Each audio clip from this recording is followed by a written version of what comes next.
আসসালামু আলাইকুম। এখন দেখবেন সংবাদ শিরোনাম।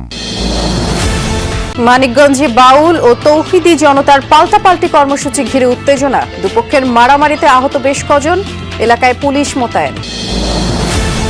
2008 সালে কৃষি জমির তথ্য গোপন করেছিলেন শেখ হাসিনা। সিলেটে দুদক চেয়ারম্যান বললেন, এবার হলফনামায় দিতে হবে বিদেশে থাকা সম্পদের হিসেব। আপনার সম্পদ বাংলাদেশে থাকুক, ইংল্যান্ডে থাকুক, আমেরিকাতে থাকুক, আপনার সম্পদ, আমরা তো সম্পদ বিবরণী চাচ্ছি। আমরা তো বাংলাদেশি সম্পদ কতটুকু সে কথা বলা হচ্ছে না। বিএনপির প্রার্থী পরিবর্তনের দাবিতে আজও কয়েক জেলায় মনোনয়ন বঞ্চিত নেতার কর্মী সমর্থকদের বিক্ষোভ, শোডাউন, সিদ্ধান্ত পুনর্বিবেচনার দাবি। বাউল শিল্পী আবুল সরকারকে নিয়ে পাল্টাপাল্টি অবস্থান সৃষ্টি হয়েছে আলেম সমাজ ও বাউল সম্প্রদায়ের মধ্যে। মানিকগঞ্জে ধর্মীয় অনুভূতিতে আঘাতের অভিযোগে শাস্তির দাবিতে আলেমদের বিক্ষোভ, অন্যদিকে মুক্তির দাবিতে মানববন্ধন কর্মসূচি দেয় বাউলরা। পাল্টাপাল্টি কর্মসূচি ঘিরে হামলায় দুই পক্ষের অন্তত 5 জন আহত হয়েছে। পরে পুলিশ পরিস্থিতি নিয়ন্ত্রণে আনে, পণ্ড হয়ে যায় বাউলদের কর্মসূচি। বাউল শিল্পী আবুল সরকারের একটি বক্তব্যকে ইসলাম অবমাননা দাবি করে উত্তপ্ত হয়ে ওঠে তৌহিদি জনতার ব্যানারে আলেম সমাজ। সকালে শহরে বিক্ষোভ সমাবেশ করে শাস্তির দাবি জানায় তারা। মুক্তিযুদ্ধ স্মৃতিফলকের সামনে বিক্ষোভ সমাবেশ চলাকালে কয়েকজন আবুল সমর্থকদের দেখতে পেয়ে ধাওয়া করে আন্দোলনকারীরা।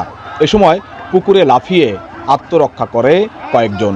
হামলা পাল্টা হামলায় আহত হন দুই পক্ষের অন্তত 5 জন।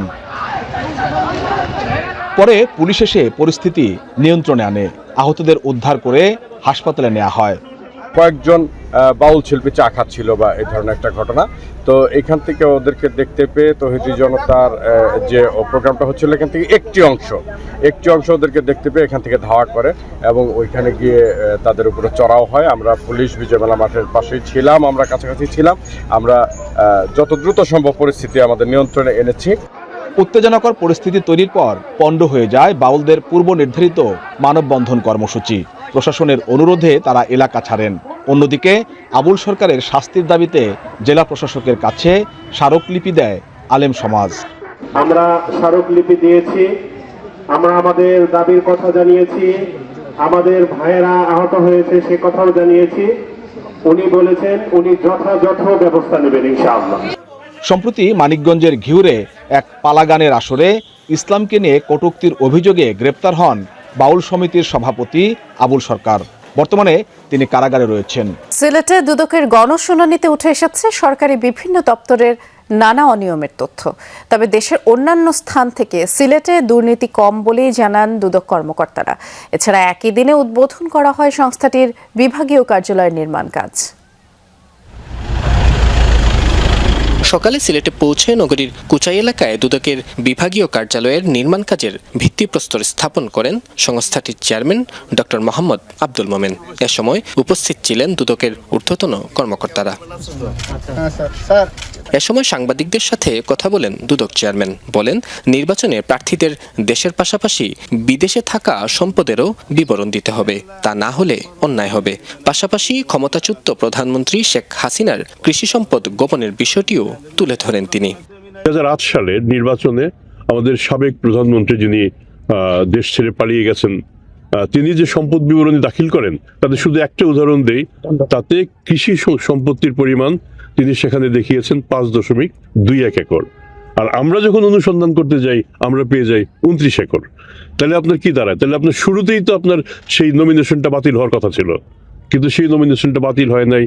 পরে কবি নজরুল অডিটোরিয়ামে গণশুনানিতে অংশ নেন দুদক চেয়ারম্যান। সরকারি বিভিন্ন দপ্তরের ভোগান্তির অভিযোগ তুলে ধরেন ভুক্তভোগীরা।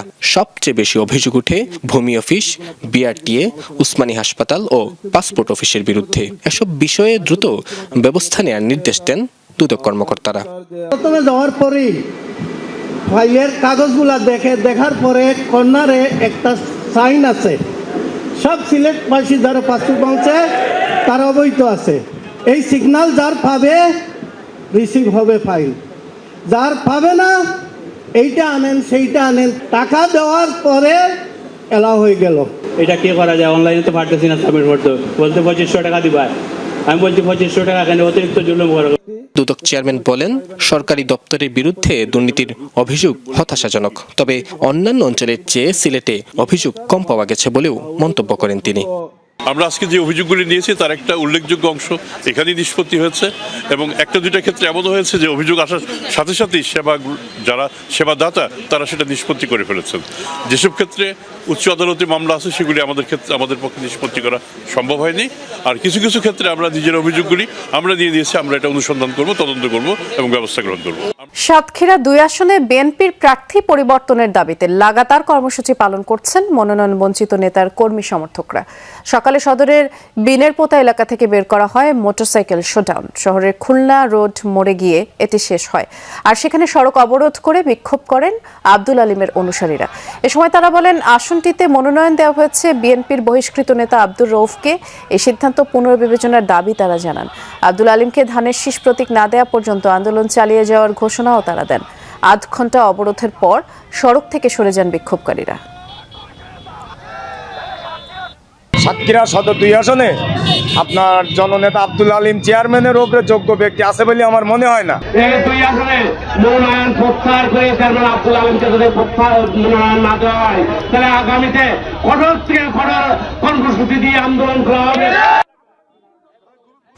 জামালপুর 2 আসনে বিএনপির মনোনয়ন পুনর্বিবেচনার দাবিতে ইসলামপুরে মানববন্ধন, বিক্ষোভ ও অবস্থান কর্মসূচি পালন করেছেন মনোনয়ন বঞ্চিত ASM আব্দুল হালিমের সমর্থকরা।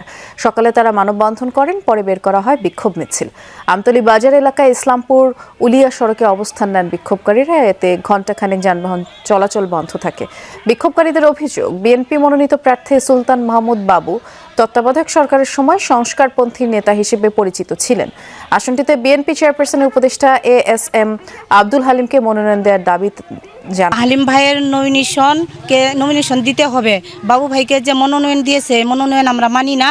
আমাদের ভালো একটা সৎ, উপযুক্ত, সৎ, যোগ্য ব্যক্তির প্রয়োজন, তাই আমরা এই মানববন্ধনে অংশগ্রহণ করেছি। নির্বাচন নিয়ে সংশয় নেই, তবে সুষ্ঠু নির্বাচন নিয়ে এখনো সন্দেহ রয়েছে বলে মন্তব্য করেছেন এবি পার্টির চেয়ারম্যান মুজিবুর রহমান মঞ্জু। ত্রয়োদশ সংসদ নির্বাচন উপলক্ষে সকালে ফেনী 2 সদর আসনে এমপি প্রার্থী হিসেবে আনুষ্ঠানিক প্রচারণা শুরু করেন তিনি বলেন, এখন যে কেউ সরকার প্রধানের কড়া সমালোচনা করতে পারছেন। ডক্টর ইউনূসকে মিথ্যাবাদী প্রতারক বললেও আইন শৃঙ্খলা বাহিনী কাউকেই গ্রেফতার করছে না। এটিও একটি পরিবর্তন, যা কিছুদিন আগেও সম্ভব ছিল না। সুযোগ থাকার পরও বিএনপির সাথে এবি পার্টি জোটে যায়নি, কারণ দলটির অনেক নেতা এত বছর সংগ্রাম করেছেন, নির্যাতিত হয়েছেন, তাদের দলে নমিনেশন পাওয়ার অধিকার আছে। জুলাই অভ্যুত্থানে দল হিসেবে যারা সামনে থেকে ভূমিকা রেখেছে তাদের নিয়ে নতুন জোটের সিদ্ধান্ত হয়েছে বলেও জানান তিনি। 25 নভেম্বর নতুন জোটের ঘোষণা আসতে পারে। এছাড়া জাতীয় রাজনীতিতে গুণগত পরিবর্তন জরুরি বলে মন্তব্য করেন মুজিবুর রহমান মঞ্জু। আমরা যে জোটটা করতে চাচ্ছি তারা হলো জুলাই গণ অভ্যুত্থানে আমরা যারা সক্রিয়ভাবে দলীয়ভাবে অংশগ্রহণ করেছি এবং যে অভ্যুত্থানের স্পিরিটটা যারা ধারণ করতে চায়, এটাকে কেন্দ্র করে আমাদের জোটটা আমরা ডাক দিচ্ছি।